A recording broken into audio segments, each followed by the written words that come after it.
Xin chào, cảm ơn các bạn đến với Phương Kitchen. Hôm nay mình cùng làm một món bánh cam dẻo. Nguyên liệu thì nhà nào ai cũng có, rất là dễ kiếm. Nguồn gốc thì đây là món bánh cam dẻo của người Hàn Quốc gọi là chapsai donut. Đó không phải là món bánh cam vỏ giòn bên trong lúc lắc nhân đậu xanh như là kiểu bánh cam của người Việt Nam mình, mà cái lớp vỏ của nó giòn bên ngoài, bên trong thì rất là dai mềm. Hình ảnh các bạn đang xem trên màn hình là Phương quay ở Hàn Quốc. Mình ăn mà cứ lưu luyến mãi cái vị này. Mình đã thử vài lần nhưng cũng không có thành công. Nhưng đợt này thì Phương nhất định phải tìm hiểu đến nơi đến chốn và tìm ra cái độ giòn, dai, dẻo như là mình ăn ở Hàn Quốc và chia sẻ với các bạn công thức hôm nay. Món này không khó lắm nhưng mà nó rất là quan trọng cái khâu nhồi bột, nhiệt độ nước cũng như là cái kỹ năng chiên. Trong khung mô tả Phương để đường link cho các bạn bấm vào xem công thức chi tiết ở trang web nhà Phương, phương.kitchen.com. Tại nhiều bạn hay hỏi và không biết là Phương có một cái trang web riêng, mình lưu tất cả các công thức trong đó chứ mình không có ghi ở trên YouTube.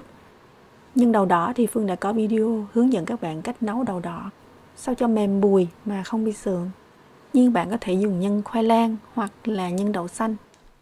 Mình cần bột nếp. Phương thử hai loại bột nếp của người Thái và bột nếp của Tài Ký Việt Nam mình thì Phương thấy cái vị của nó cũng giống nhau, dùng loại nào cũng được.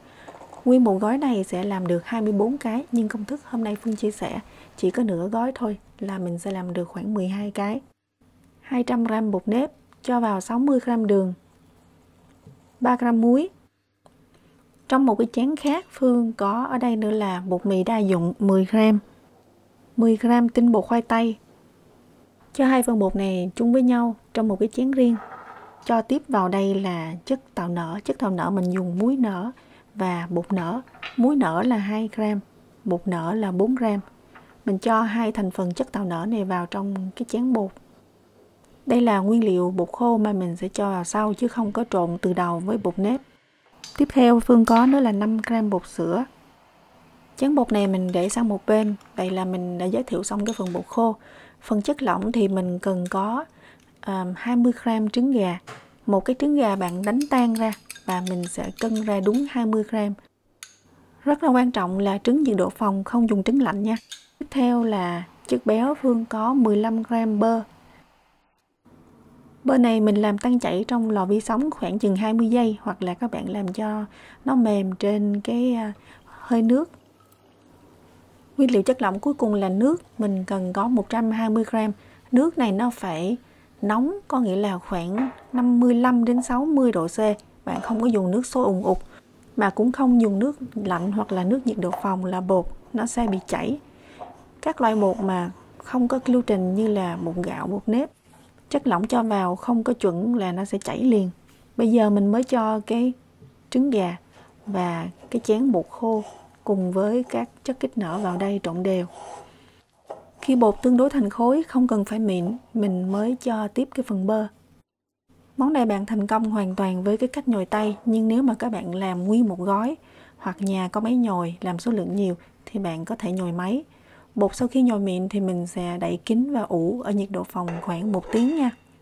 Bây giờ Phương chia sẻ cái cách nếu các bạn nhồi bằng máy. Mình dùng cây bản dẹt, không có dùng cây móc câu. Cho nước vào trước, chày tốc độ thấp. Khi các bạn thấy mà bột nắn lại thành khối và không rã ra như vậy thì mình sẽ tiếp tục cho cái phần chén bột còn lại và trứng gà. Tiếp tục cho máy chày tốc độ thấp. Bột sẽ từ từ quện thành khối. Bây giờ mình mới cho bơ. Nhồi máy thì rất là nhanh, khoảng chừng 5 đến 6 phút thôi. Bây giờ mình cho bột ra bàn và mình nhồi lại bằng tay vài cái cho bột thật là mịn. Sau khi ủ 1 tiếng thì mình mới tiến hành cắt bột. Chia thành 12 phần bằng nhau, mỗi viên bột khoảng chừng 30 đến 33g. Cái khó khăn của Phương khi mà mình tham khảo cái món này là người Hàn Quốc dùng bột nếp tự ngâm, tự xay, bột nếp tươi các bạn. Còn mình thì mình dùng bột nếp khô mua ở siêu thị nên cái hàm lượng nước nó hoàn toàn khác nhau. Từng viên bột nếu các bạn thấy mà nó có cái kiểu răng cưa thì các bạn có thể nhồi lại từng viên cho nó mịn, thì sau đó viên bột nó sẽ dẻo hơn. Khi các bạn cho nhân thì dễ dàng hơn. Viên nhân sẽ là 15g bằng phân nửa trọng lượng bột. Còn nếu mà cái món này các bạn không có muốn cho nhân vào thì mình chỉ nên làm những cái viên bột nhỏ nhỏ khoảng 15g thôi. Một cái cách cho nhân khác là các bạn tạo một cái lỗ ở chính giữa, cho nhân vào và túm lại thì nó dễ hơn. Sau khi cho nhân thì mình phải vê cho tròn và nắn nhẹ để cho những cái không khí ở bên trong nó thoát ra. Còn đây là cái Phương làm cho vào phô mai, kéo sợi, mozzarella và bắp lon. Hoặc các bạn dùng cream cheese trộn với lại bắp lon cho vào cũng được. Người Hàn Quốc thì thường không có lăn qua mè, nhưng mà bạn thích thì có thể lăn qua mè trước khi chiên. Đây là những cái viên mình không có cho nhân. Tụi nhỏ nhà Phương thì thích ăn những cái chiếc bánh mà không có nhân. Nó dẻo dẻo dai dai, ăn cũng nghiền lắm. Nhiệt độ dầu đạt 160 độ thì các bạn cho từng cái viên bột vào đây. Ban đầu khoảng 2 phút đầu nó phải chìm nha. Khi bạn cho vào mà nó nổi lên liền là dầu quá nóng. Hoặc vừa mới lật mà những cái viên bột này đã có đốm vàng là dầu cũng quá nóng. 3-4 phút đầu mình sẽ giữ nhiệt ở 155-160 độ C, sau đó mình tăng nhiệt lên 180 độ, chiên đến khi nó vàng. Thời gian chiên cho một cái bánh nhỏ như vậy, không có nhân thì khoảng tổng thời gian 10 phút. Đây là chiếc bánh mà nhiệt nó không chuẩn, còn đây là chiếc bánh nhiệt chuẩn. Bánh nở rất tốt, kích thước nó to hơn nhiều. Phương cho các bạn xem kích thước viên bột trước và sau khi chiên. Viên bột có nhân thì cái bánh nó to hơn, mình phải chiên thời gian lâu hơn. 4 phút đầu mình chiên nhiệt thấp 155-160. Sau đó mình tăng nhiệt lên 180 và chiên tiếp khoảng 10 phút. Tổng thời gian chiên là 14 phút. Khi bạn thả bánh vào trong dầu thì cái viên bột nó phải nằm ngập trong dầu nha, không có nằm nửa ngửa như vậy thì nở rất là kém và cái nhiệt nó đẩy lên làm cho bánh bị nứt. Mình cũng không nên chiên một mẻ quá nhiều thì nó không có đủ không gian để nở. Sau khi để ráo dầu các bạn có thể lăn qua một lớp mè đường, nhưng mà cũng không cần thiết nếu mà bánh có nhân.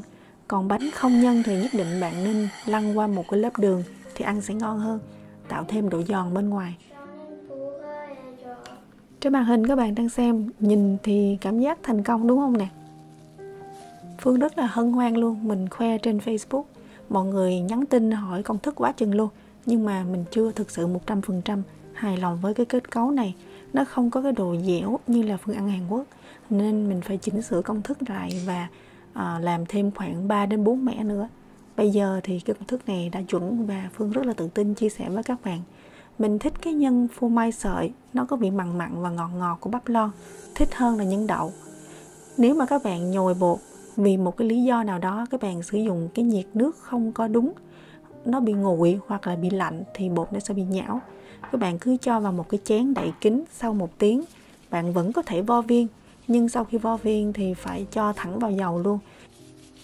Vẫn rất là ngon nha các bạn. Tháng 8 này gia đình Phương lại cho tụi nhỏ về thăm ông bà nội ở Hàn Quốc, nên có món bánh nào ngon Phương sẽ ăn thử và về nhà mày mò tìm kiếm cái cách làm. Phương thấy kênh Việt Nam thì chưa có cái món này. Bạn nào học được món này thì có thể kinh doanh hoặc là tạo ra một cái hot trend. Với kết cấu bột này thì mặc dù những cái mẻ Phương thất bại không bao giờ chiên bị nổ như là cái cách làm bánh cam của người Việt Nam mình. Phương chúc các bạn làm thành công, có món ngon cho gia đình. Chào tạm biệt, hẹn gặp lại các bạn vào mỗi thứ 5 hàng tuần.